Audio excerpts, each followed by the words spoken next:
love the chase and the hunt, and I set the pace when I'm running. I always take what I want and I always give it 100. Don't need a bank, no I'm funded. Play the game like it's nothing. I'm always thankful for something. Don't take for granted, stay humble. Now wake up, it's time to look at the enemy. Look in the mirror. 160 kilometers. Isa sa tatlong main category ng Ultra Gravel Challenge. Hindi karera pero nasayo naman kung babanat ka or party pace lang.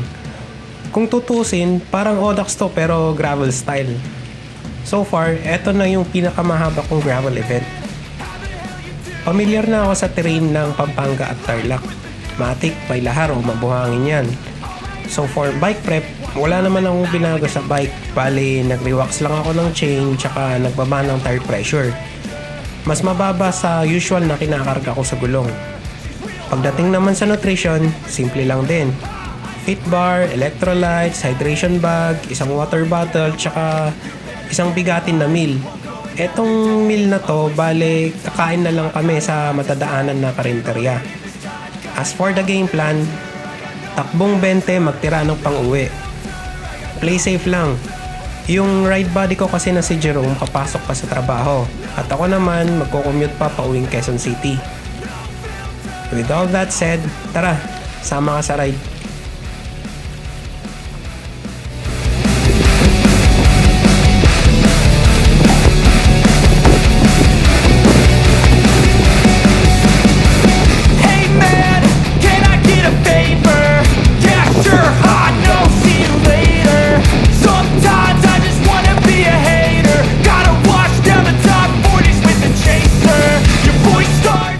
So, bali dito, nasa upper 40 or 50% tayo ng mga tumakbo sa 160. Hindi naman mabilis, hindi naman din mabagal. Kumbaga, saktuhan lang yung pace namin. Pansinin nyo yung terrain. Ano yan, halo-halong graba or bato. Tapos, loose over compact na terrain. So, ang importante dito, line choice. Pag mong pipiliin na daanan yung mga malalalim, kumbaga daanan mo yung hard pack as much as possible para yung speed mo tuloy-tuloy lang din, tsaka para hindi ka mabalahaw, tsaka para hindi sumayaw yung gulong mo. Dito papansin nyo naman sa video na makaldag. Yes, ganyan ka brutal yung terrain.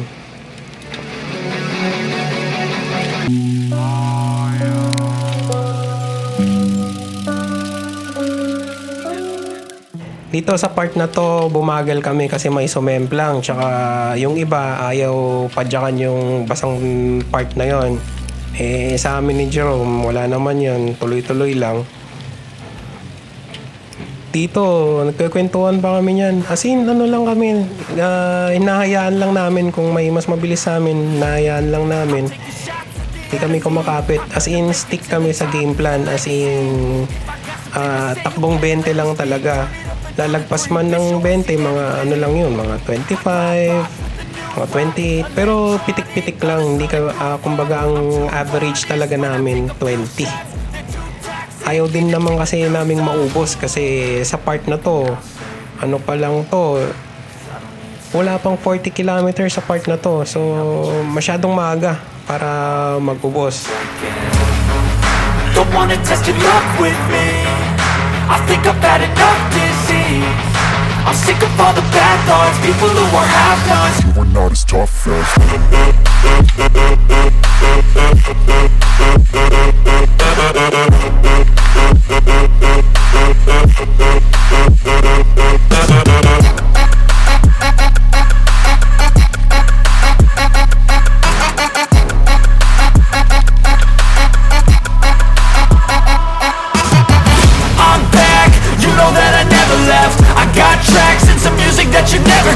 I don't slack, don't lose, learn your lesson yet. When I get to choose what I do, I'm like a weapon. I'm not sharp as many, but got heart. I'm ready to change scars to envy, to win large and plenty. I like to play fast, never change back. Calling out, I'll pay back, cause I'm great at that. Oh, you cannot save me, cause I don't need saving. It's everything I've been chasing, all here for the stuck with me. I think I've had enough giving. I'm sick of all the bad thoughts, people who are half-nots. You were not as tough. Dito sa part na to, napansin ko na nagbaba na ng pace tong tropa nating foreigner. Kaya yun, nag-decide ako na unahan na siya. Medyo kumarga tayo ng konti kasi okay pa naman yung legs natin, fresh pa naman. Tsaka kayang-kaya pa. Kaya yun, inunahan na natin siya.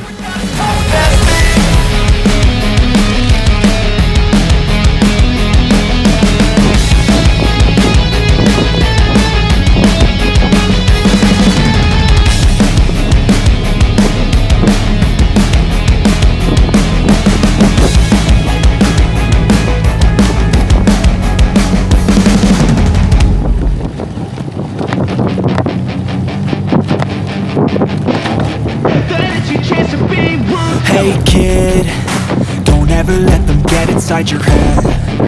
They'll tell you what to do in life instead of everything you know that you could get. Don't let them guide your life towards regret. I'll fight for what I love with every breath.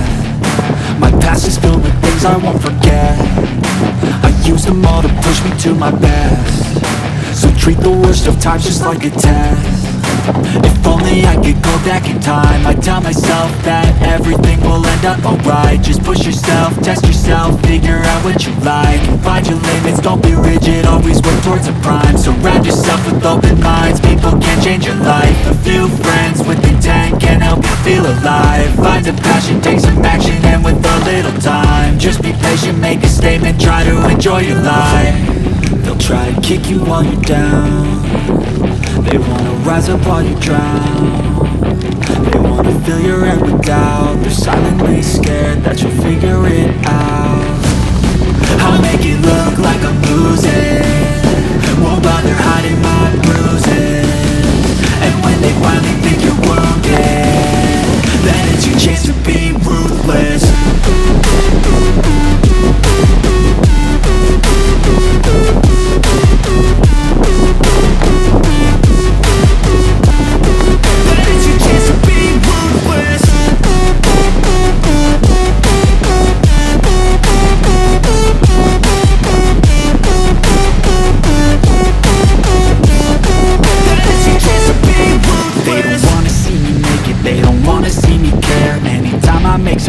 I can see that they compare. I think everyone's against me, maybe something in the air. Am I paranoid? I swear a void is forming and they're scared. I walk a straight path, not many can say that. I'd like to play fast, cross me and there's payback. You better pray that I don't see your face. Kung mapapansin nyo, sa mga off-road section kami dumidiin or kumakarga ng very light. Actually, plan yon. Part ng game plan namin yon. Since komportable kami sa off-road, sinasamantala namin yon. And ayun nga, pagdating ng pavement, doon na lang kami nagpapahinga, nagre-recover. Doon kami umiinom ng tubig, kumakain. And then, yeah. Tapos, ganun ulit. Pagdating ng off-road, diin ulit. Ganun lang naman yung yung flow namin all throughout 160. They're silently scared that you'll figure it out. I'll make it look like I'm losing, won't bother hiding my bruises. And when they finally think you're wounded, then it's your chance to be ruthless.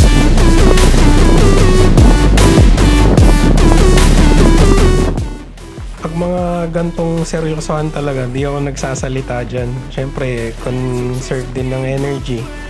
Tsaka, kailangan nakakonsentrate ka talaga, nakafocus ka 100% sa terrain.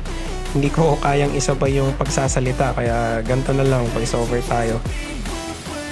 Pero, tong susunod na clip, medyo nag-chill kami ni Jerome, kaya video kami ng konti. Ito panoorin nyo.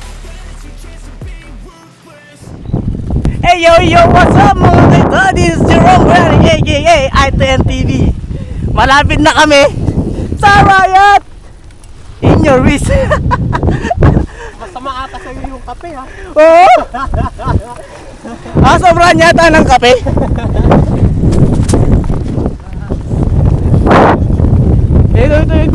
ano, kailangan mo magkakit. Kawawa ang kaban mo. Pero wala pa kami sa kalahati. Ano lang kami? Nakakailan pala tayo? 120 pa. 120 pa? Kailan pa kayo 120? Para ka na nag long ride dito sa ruta na to.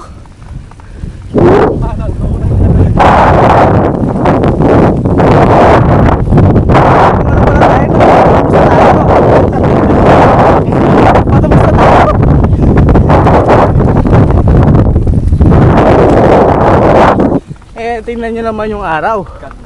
Ganda.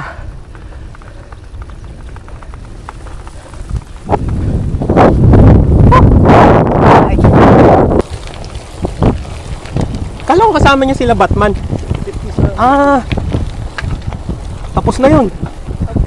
Baka nagkanin, naliligo na. Hindi tayo dito.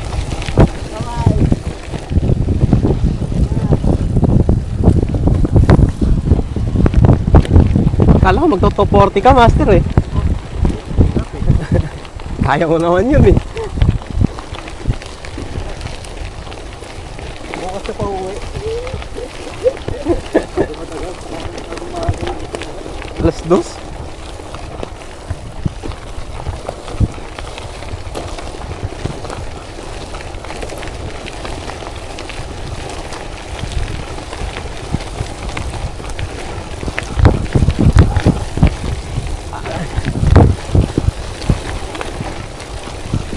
Semento. I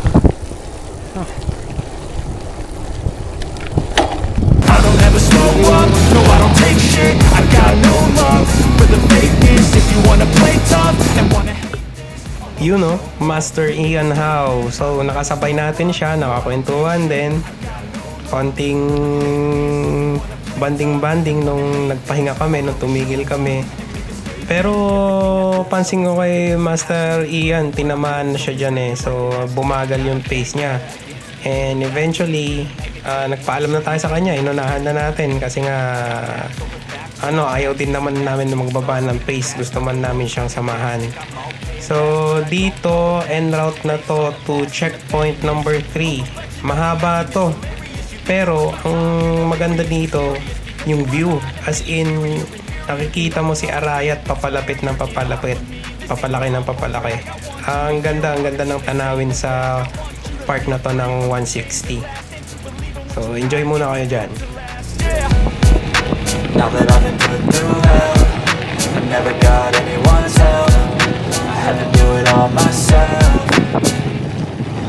I don't ever slow up, no I don't take shit. I got no love for the fakeness. If you wanna play tough and wanna hate this, I'll always show up and make a statement. I don't ever slow up, no I don't take shit. I got no love for the fakeness. If you wanna play tough and wanna hate this, I'll always show up and make a statement. Gonna learn the consequence of being incompetent. Mental health is confidence, dreams and some honestness. I'm not here to save the day, that's for you to take away. I could play a million mind games, but instead of say something not illogical, something that is topical. Rub it on and let you go, make yourself unstoppable. Dreams are irresponsible, but they're always possible. If you just believe, you could be so remarkable. Thoughts in my head, a collage and they spread. I'll be great one day, going off of my meds. No, I'm not giving up, no, I'm not giving in. I will make it to the top, taking off in the wind. I gotta make it, I'm saving every day to taste it. I'm patient, but my mind, it can hardly take it. I'm chasing a dream that I've had for several ages. A vacant, modern kingdom for the taking.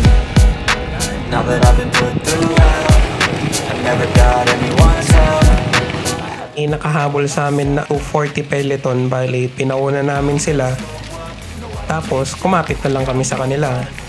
Ito, malaking tulong sa amin yung peloton na to kasi hindi mabilis, hindi rin naman mabagal, kumbaga sakto lang, kung anong pace namin yun din yung pace nila. Ang advantage nito is ayong the mere presence nila nakaka-uplift din ng moral, tsaka parang nahahawa ka sa energy nila. Kaya kumapit kami sa kanila until Santillana yan. As in, dikit na dikit kami sa kanila. And I always give it 100. Don't need a bank, no I'm funded. Play the game like it's nothing. I'm always thankful for something. Don't take for granted, stay humble. Now wake up! It's time to look at the enemy. Look in the mirror if he is no friend to me. It's not working out, maybe it's the chemistry. It's time to break up so I can make a better me. Better believe in your mind, cause it's everything. You can mold, shape, find almost anything. Nakakabilib yung mga yan eh. Imagine, 2 AM sila nag-start. Grabe, tapos, ayan, ang lakas pa rin nila sumipa. Saludo sa mga tumakbo ng 240. Puyat yung mga yan, pero tingnan nyo naman. Daig pang kabayo kung sumipa. Lalakas. I'm immortal. When I feel like this, I'm immortal. When I feel like this, I'm immortal. Eto na yung start ng Kalbaryo. Kasi ano na yan, bandang lunch na yan or magla-lunch na. I think 11 yan. So, katirikan ng araw yan. Yan yung pinakamainit na part. Tapos, yung sand, ano pa yan, parang mirror, nire-reflect niya pabalik sa'yo yung init. So, ang feeling nun, parang nasa oven ka. Taas baba yung init. So, kailangan matinding heat training pag babanat ka ng mga gantong terrain. And also, ganun din sa simento, nire-reflect din yung init. So, talagang parusa. Kung mababa ang tolerance mo sa heat, naku, kawawa ka sa part na yan. Yan, NCC Road. Yan na yung pinakamahirap na part. Pinakamahirap kasi pagod ka na eh. Pero pinakamasarap kasi alam mo, malapit na yung finish line eh. So, kumbaga, pinipilit mo na lang yung sipa mo dyan eh. Pero ang sarap-sarap ng feeling na yung makatungtong ka ng NCC. Kasi, ayun nga, parang graduation. Alam mo na yun. Malapit na ang finish line. Kumbaga, iuuwi mo na lang. Konting tiyaga na lang. Yun na lang, mo dyan eh. Mo-motivate mo yung sarili mo talaga dyan eh.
There you go. After 9 hours and 41 minutes, finish line na tayo. Nahirapan mo kami? Congrats sa lahat ng finishers and sa lahat ng organizers. Maraming salamat. Ang ganda ng ginawa niyong event. Kita-kits ulit for the 240 and 360. Bye!